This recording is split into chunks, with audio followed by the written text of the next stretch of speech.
Hey, Heart listeners. I have a new series for you to listen to. It's called Expectant. I just listened to the first 2 episodes, and I'm hooked. Is the climate crisis a reason not to have kids?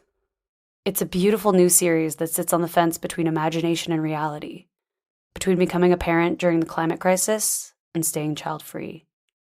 You can listen to Expectant wherever you get your podcasts. Check it out. Hey, do you like gay love stories? What about giant rabbit hole podcasts like S-Town, where a writer gets lost researching a story for like 5 years? Check out my new podcast, Resurrection. It's about a playwright named Daryl Allen. You've never heard of Daryl before because he died from AIDS, before his art found success. 5 years ago, someone gave me hundreds of pages of handwritten love letters Daryl wrote in the 1970s, and I became obsessed. I'm Dane Stewart. Listen to Resurrection now, wherever you get your podcasts. From CBC Podcasts, Mermaid Palace, and Radiotopia, welcome to The Heart. I'm Caitlin Prest, and this is Dad, a series of episodes that tell the story about the love between a dad and his daughter, my dad and me. In the last episode, it was the beginning of the pandemic. Like, if I do get sick and if there is a thing, then I want to go to the doctor and not worry about it. And I was stuck in Ottawa. That's why I'm glad you're here.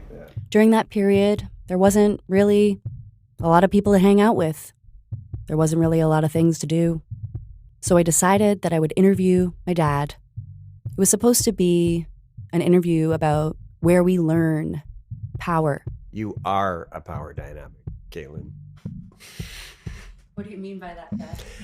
Well, from my point of view back It was then, going to we be were for a all- project well, I was especially making about starting a company. Through the trouble years, we were all wrapped around your finger. That's what my impression was. The interview took place only a few months after this conversation. Even if I was a Brad, I just don't know how it's fair that we are being judged on equal footing. I had no control over you, not an iota, and so that was that. But you wanted to, and that was the problem. I wanted to save you. You think it was just a power struggle? No. Part of it was, admittedly. Only a few months after I'd told myself that I was planning on letting go of the relationship.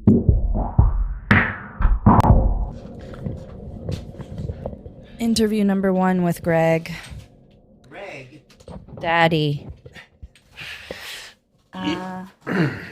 Ready? Ready.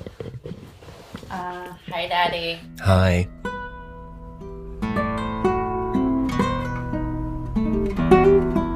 Oh, yeah, baby. There you are. There you are, Caitlin. Oh, you're so sweet. Look at you sucking on your sister. Always wanted to have kids. Oh, yeah. From the time I was in, 15 or something. Oh, man, you are something else.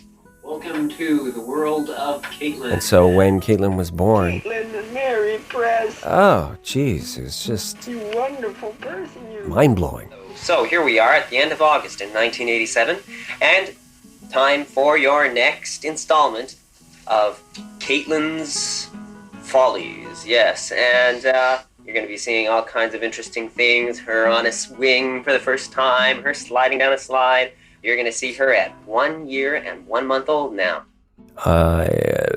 So bursting with pride and with joy. Ride your choo-choo train. Ride your choo-choo train right over here, baby. Putting little Caitlin into her little stroller and zooming around.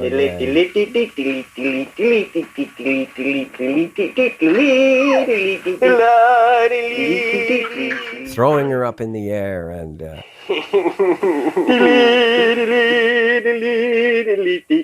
and the twinkle in her eye from birth. Well, I was Mr. Mom in the first year of her life while Nancy was working. Caitlin? Managing a huge restaurant and working 60 hours a week. Oh, you're wonderful today. But you're eating all by yourself now. You're making one big mess of yourself. Hey, what's the matter? You don't need to do it. What it? Gotta get authoritarian here. I was a working musician, doing small performances and teaching here and there, striving to become a professional classical guitarist. I don't really think I ever saw myself as Julian Bream or Andre Segovia playing in Carnegie Hall. It was just too big. All I did was one step at a time and said, okay, I'm just going to work as hard as I can and see where this takes me. I love it. In the Shearer book, they have photographs of how to hold the guitar. If you look at those carefully and you start on your own, you're probably going to be on the right track. And you read the instructions on page 14 and start into the exercise and see what you can figure out. Yeah.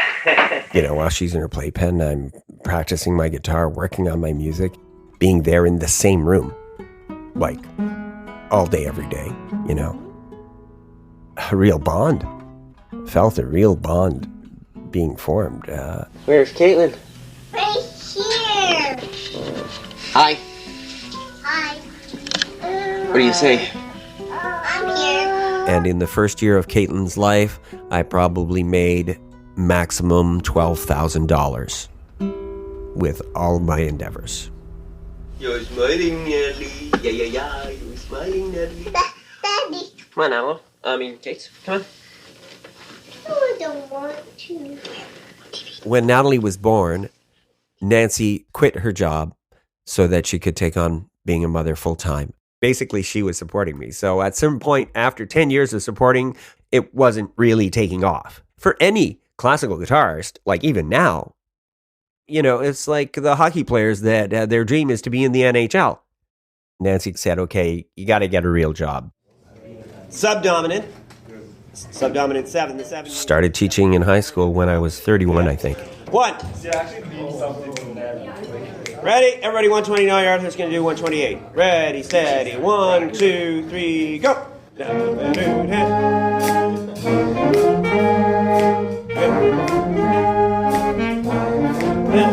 Change. When people say, oh, those who can't do teach, I detest that saying. It's so unfair because it's a completely different skill set. Because the opposite is also true. Often, very, very often, those that can do can't teach. Bar number 10 into 2 into 3 into go. Good. One more time. 1 into 2 into 3. Good enough. So we had rehearsal every morning at 7 in the morning. 30, ready? And I'm happy that you are all here. Ready? Monday, Wednesday, Friday was the senior band. Tuesday and Thursday was the junior band. We had rehearsals at lunchtime. Shh. No. Each of the sections for the clarinets and flutes, for the trumpets, for the every day at lunch. Worked through my lunch. After school, the senior jazz band on Monday and Wednesday. Tuesday and Thursday would be the junior jazz band. Hours and hours of hard, repetitive, continuous practicing. Austin, I'm glad you're here, but please listen to what I'm trying to tell you to do. Here? No. Without it, they kind of go, oh, we're good enough, aren't we? What's the big deal? And I say, okay, no, we're not there yet. No, this is out of tune. This is awful. We need to work on this, And then we do, and we take it apart and put it back together and make it happen. Sometimes tedious work to get to the excellent music making, phenomenal excitement part,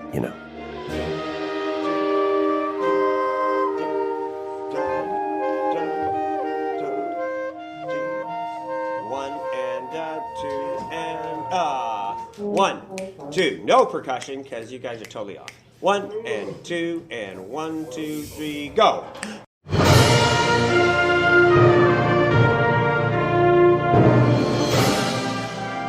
Performing with the band, it was just wonderful. For one thing, I just loved the hugeness of the sound.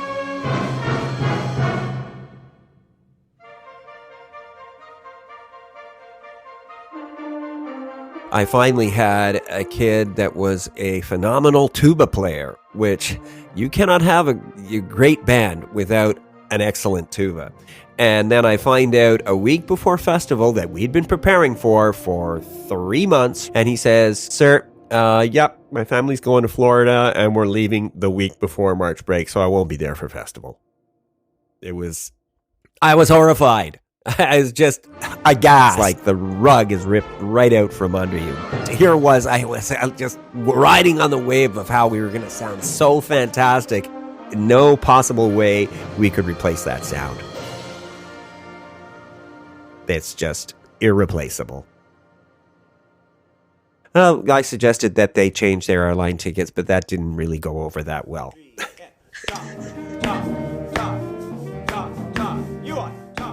Teenagers, sometimes there's backbiting. There's this, that, and the other thing. One of your best students all of a sudden turns around and for some reason hates your guts. It happens. It happened. I want you all to come again tomorrow. No, tomorrow is the last day. No, I want you to come, and if you don't, I'll be disappointed. Dragon! Yeah, there was time in my life when I made a conscious decision. No more Mr. Nice Guy, because I felt that it was true. Nice guys finish last. With my students, they could talk me into things pretty easily, and if I wanted to be more successful, I would have to be tougher and just really actually try to be more grumpy, try to be more stern. It was kind of like a pretty big fight because it's not my nature. Dad? Yes, Kate. When I was turning... It was so wonderful to be able to go home and be immersed in my loving family. Daddy! Yeah, you remember do this? Yeah. And here's the new troll house. We need to put all the trolls in first. Nope, we'll put them in after. We won't put the trolls in now, Caitlin. We can't put them in now. I had one saying that I made them to repeat, okay? Dad, the master of the universe. You know what I did, Dad? It was from a comic book strip. I was zooming like a motorbike, Yeah?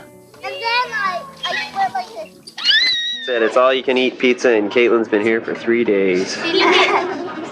Yes, going down the hall to see the Empress of the Universe.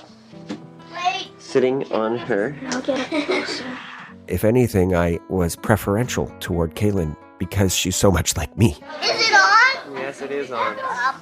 March break 93. And that's the end.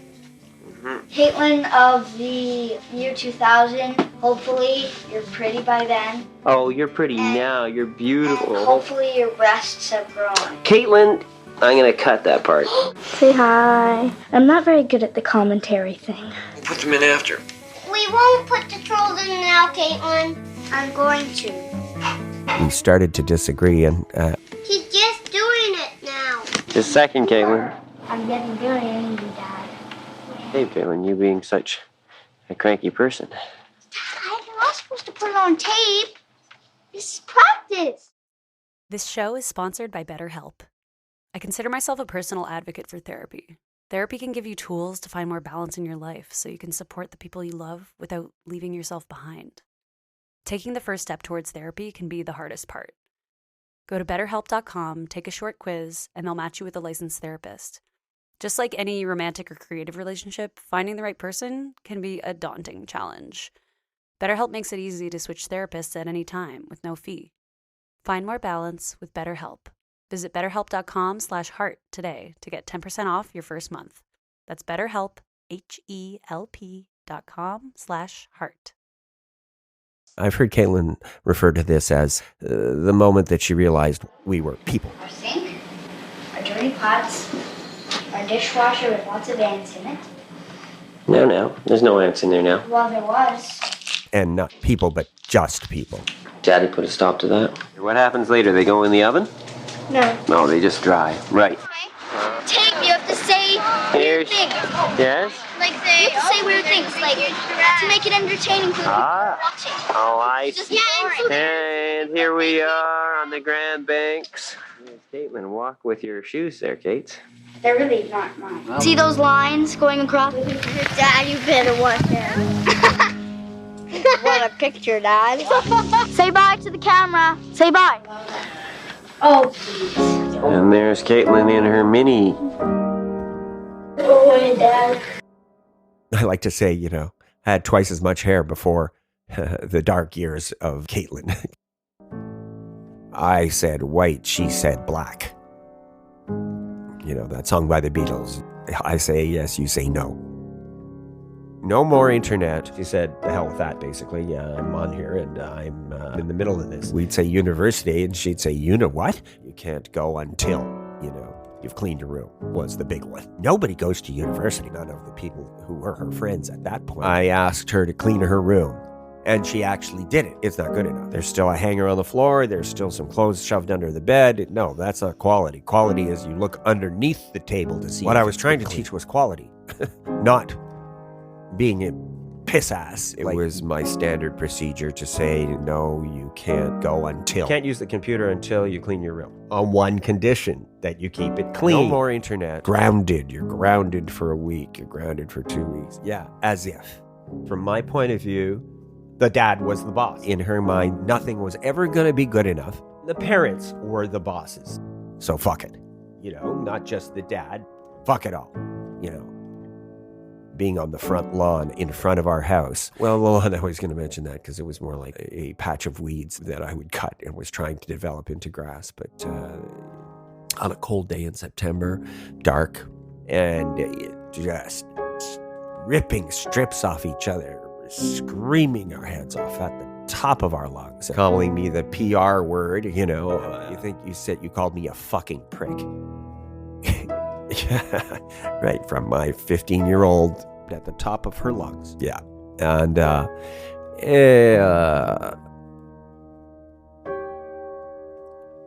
I really was feeling she hates me. She hates me. My cherished love of so many years hates me. That was really, really hard. It was very, very painful, because I loved her. I loved her then, even though the fights and everything, I still, of course. It was like Dr. Jekyll and Mr. Hyde. Hi. It was the complete deviation from... That's very cute what you have on your head. I'm a ninja. Staring at me with doleful, wide eyes of admiration. Hey, Dad! What? Say hi to the camera. Hello. Bedtime stories and all of that. I was doing that. That was part of my role as dad. And I want to do the fish water with Dad, and I want to play Nintendo with Dad. Playing together, enjoying each other. It's just such a radical deviation from the blessed, warm, cherished childhood that we had experienced together. Like everything that I'd worked for that I thought were good things, a good work ethic, a good, being a good person. Not so much that you're not a good person, but even if you could be such a bad person to me, you knew full well you weren't like that with everybody. It made me feel like a failure. I was a failure as a dad.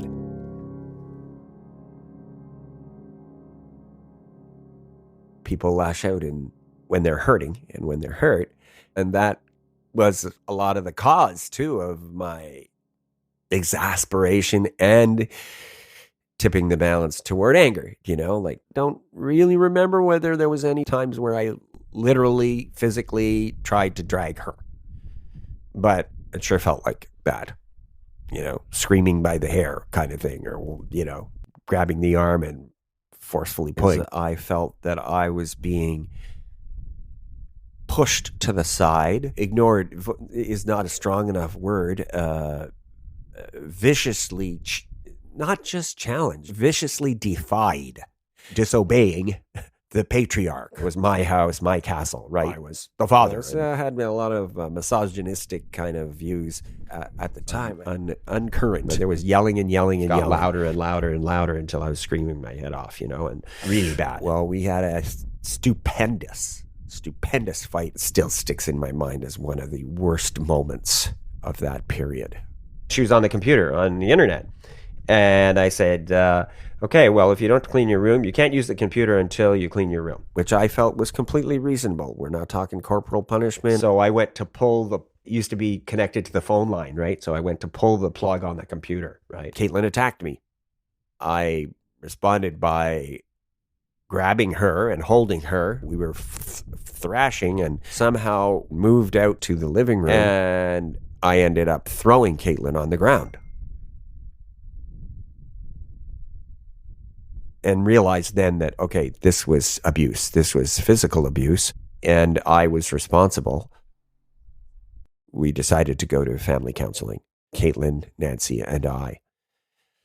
Nancy and I went into the counselor and went, oh, good. So we get to vent about how horrible and unreasonable the other party was, mostly me, venting about Caitlin because Nancy was more neutral, you know. And then Caitlin went in with the same thought and just like voiced all of her concerns. Now, concerns is way too tame a word. I don't remember where we went from there, but it was some improvement. You know, there were no more incidences of physical violence. It totally seemed to me that Caitlin had all the power. And it made me fight even harder because I felt it was incredibly wrong, not just from society's point of view, but there was that. But why? It's in the wrong hands. That sense of powerlessness added to my sense of failure. She realized, wait a second, university with the door opening, the light shining in through that open door of I can get out of here, and could see the future freedom as, you know, glorious escape from the oppression of Dad. When we were leaving her at her residence, I didn't know what was going to happen after that. I had come to accept that we would never be close, but that we would carry on from a distance. I wondered myself whether that was abusive, losing it all the time, wondering, should I feel like I was abusive? That thought was creeping into my head that it was wrong. Can I ask you, like, what do you think the word abuse means? How would you define it? When you use that word, what does it mean? Being not just physically scarred, but mentally scarred. Like my father was abusive, verbally abusive to my mother, routinely. Abusive by causing harm, mental or physical, but mental just as seriously, you know, if not, well, I don't know, more serious. Physical's not good either, you know, but the mental is more insidious because it's not visible, you know. So, yeah, my worry, I think, stemmed from the realization that there was guilt there. I mean, you know, it takes two to tango. It takes two people to fight. So I was an active participant in those, in that fighting, you know, and in that loss of control, of losing temper. But it seems like you still think that it was my fault. It's more complicated than that. No, I don't. I mean, it's more complicated than that, and it was my fault too, let's say, you know. But I feel like it's your fault because you were the adult. Okay, all right. Like, I remember when I brought it up at Christmas, you said I was the victim, meaning you. Right. And like, can you talk more about that? Like, I'm not challenging that. Like, I want to understand. I want to hear from you, like, how you felt like the victim. Sure. Well, I felt that I was that I was innocent. Like, what was so different? It wasn't me. And also the fact that in my perception, her mother sided with her completely. And I was just thrown to the wayside, run over, in fact, trampled. So, yeah. it's funny. I don't remember having said that so recently, but as I delve into it, truthfully, that's the way I felt. That is the way I felt at the time. In some ways, it strikes me as strange that I would say that. I was guilty of certain things that I was definitely guilty of inflaming, overreacting, having a negative, increasingly angry response to things, which is my own lack of control. And as a, quote, mature adult, who's the adult and who's the child? Acting like a child, in other words, instead of controlling myself. But when I think of it more calmly. One more thing. I mean, like, how does it make you feel saying like I was abusive? Yeah.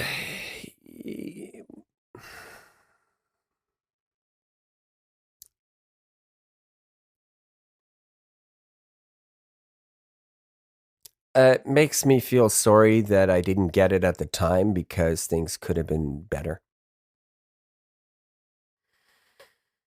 Because it makes it a tougher road for Caitlin because she has that baggage to sort through and,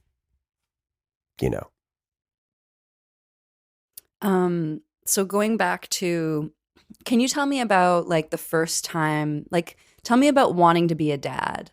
Like going back to like when, back to just a bit more about the previous question, was how I feel. The other truthful thing is that I feel at the time I was doing my best. So I do hang on to that. Everybody makes mistakes, so on to what you just asked about. Yeah. When, how I felt about having kids. I always wanted to have kids. Always wanted to get married, like from the time I was in, 15 or something, and find a job that I could just get behind, totally devout.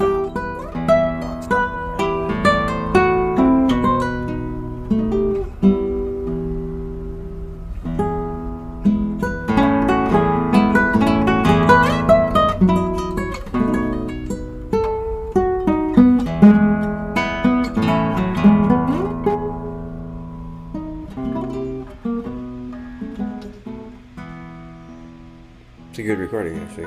Thank you for choosing a good one. I wonder if we should play some more. I had no idea I had ever given you so much interview talking time. Wow. Mm-hmm. How do you feel, Dad? I'm just gonna pause here for a second. You've been listening to 30 minutes of a narrative audio piece. I don't know what you do when you listen to podcasts. Maybe you're driving. Maybe you're cleaning your kitchen. Maybe you're making dinner, doing laundry, going on a walk. Or maybe you're doing what I most hope that you're doing, which is lying down in a dark room with high-quality headphones and/or a good speaker system. Now, I'd like for you to imagine yourself sitting in a living room with your wife and your 2 daughters, hearing everything that you've just heard for the very first time. Your own words coming in through the 5.1 surround sound system that you installed into the entertainment unit that you are very proud of. Drinking your beer and being asked whether or not you're comfortable with the idea of all this going out into the world. Imagine looking over at your daughter who made this. That is where we are now. We are in the moment after I played this for my dad. How do you feel, Dad? Oh, great. It's exhilarating. It's very involved. Jesus. Yeah, I love it. It's fantastic. Oh, it's really great. Wow. Yeah. The only thing is, I wish that the whole throwing you on the ground part and all that was followed by a little more mirth, I guess. Like, Well, I think that's my instinct to play what might come next in the next episode. yeah. Because it kind of ends on a bit of a cliffhanger, a little bit. Like, we didn't really think about the ending. And now, you're me. Sitting in the basement with your sister, your mom, and your dad. Nervously wondering whether your dad is wounded by this thing you made. Yeah, you felt okay about it? Yeah. This story that you created, where the traumatic events of your childhood are framed as things that happened to him instead of things that happened to you. This is the first thing that you've ever made about these events. Yeah, like I'm trying to figure out whether I want to do my episode first and then yours, or yours first and then mine. I think yours should go first. Okay, yeah. Well, I mean, I was thinking of doing mine first and then is like... Or if you went after, as long as you were forgiving at the end. Well, he wants the ending to be more forgiving. Should I play more? He wants it to end on a good note. Mm-hmm. Okay, good night, my sweeties. Good night, Daddy. Okay, love you, Dad. We'll see you tomorrow morning. I'm glad this worked out the way it did, didn't it? He lumbers off to bed, and the women in the family begin the debrief. So what's wrong, Kate? Are you not happy with his reaction? No. I mean, he's a little nonchalant. He's nonchalant? Natalie says the words that I have been waiting to hear. I mean, I do wish I said, like, it's up to you to have the forgiving ending, Dad. Like, or not forgiving, the positive ending. Like, how can I have a positive ending unless you make it a positive? Like, it's up in his court to make it a positive ending. But when? When does he do that? When he apologizes to Caitlin. He hasn't done it yet, you mean? Oh. In the next episode, we will continue to meander through this foundational relationship and grapple with the question of what would need to happen in order for there to be a forgiving ending to this story.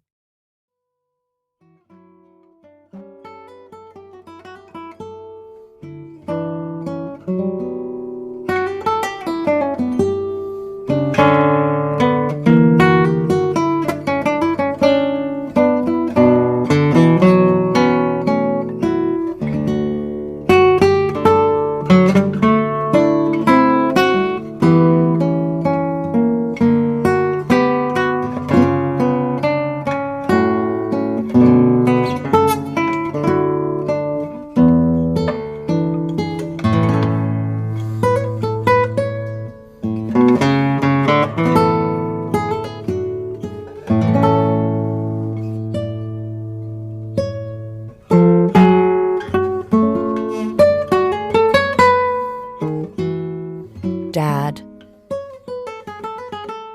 A mini-series on the heart, made by me, Caitlin Prest. Natalie Prest, my sister, is the associate producer who worked on this project. Our researching producer is Alexandra Pinal. Our editor is Jennifer Custard-Jaroche. The guitar playing you heard is my dad, Greg Prest.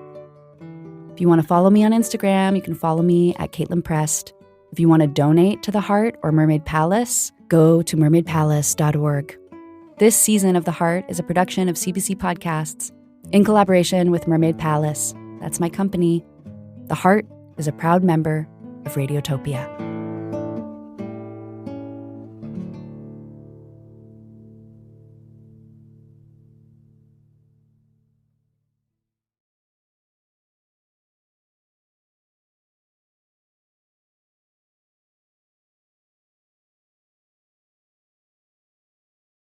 So you meet a woman online. I love it. I just love it. But it turns out thousands of other people are in love with her too. Janessa Brazil. Janessa Brazil. Janessa Brazil. One woman's image is being used by criminals to target innocent people looking for love online. You win their hearts, you win their wallets. Love, Janessa, my wild quest to find her, the human face of a digital con. Available now wherever you get your podcasts. Radiotopia.